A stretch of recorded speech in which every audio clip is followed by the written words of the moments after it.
Listen to me, Lauren. There is something I want you to promise me. I need you to be safe. Hunter and his little puppet, Bianca, are pure evil. They will try to get under your skin and force you to cause a scene, to give them the authority to remove you from power. I don't know how they will execute me, but I know it will not be quick. It will not be painless. And it will not be goreless. Promise me you won't be there to see it happen. Please.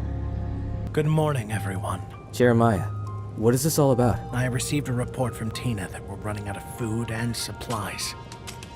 If we don't do anything about it, we might end up starving to death before winter ends.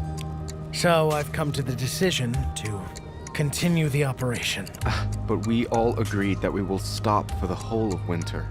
It's not safe to wander around the city, Jeremiah. I have to agree with Billy on this one, boss.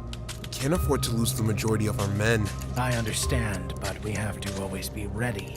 I'm sure you're all aware that we have no match against the crows. And with the limited supplies we have, this will be the perfect opportunity for them to ambush us and take over the whole city. I hope you all understand what I'm getting at. So, here's the thing about Shakespeare. Romeo and Juliet in particular. You've been lied to. See, Shakespeare wasn't even the first one to write about the Montagues and the Capulets. That honor seems to go to Dante, most famous for his Divine Comedy. Predates Romeo and Juliet by well over 200 years. If you think that's worth raising your eyebrows over, I'd like to direct your attention to Arthur Brooks' poem from 1562, The Tragical History of Romeo and Juliet. History can be rewritten. It can be repeated. But how much would it cost me to own it? How much will it cost me to forget her? More than half a century ago, the wretched state whose borders I cross today was the refuge of spectacle. Spectacularly spilled blood. And then a star rose, only to set without a trace. I was born too late to worship this girl, and I curse my mother for denying me the opportunity to live in the same timeline as the one I grew to love. My burden in this life is never knowing her faultlessly pure soul, her cold and piercing gaze, the one of a victor. And then I said ping pong balls, not King Kong's balls.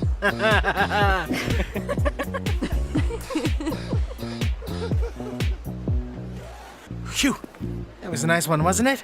But please, pardon me for a moment. Although I am hilarious, charming, good-looking, and smart, I am also a bit thirsty. Giancarlo Latore, you're under arrest. And what am I being arrested for? You're charged with extortion, racketeering, illegal possession of drugs, weapons, and conspiracy against federal officers. I have men on standby camped around Precinct 19. I had ex-military specialists plant explosives. You filthy bastard! I trusted you! I trusted you with my life! You rat! You worthless piece of— Sorry, old friend. You did this to yourself. East Tartosa was mine. The parcel has arrived.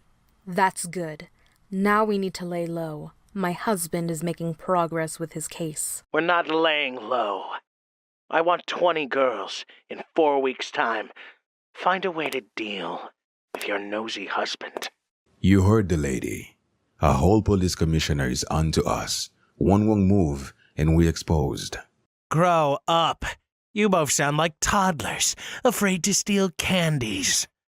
I want 20 girls in 4 weeks.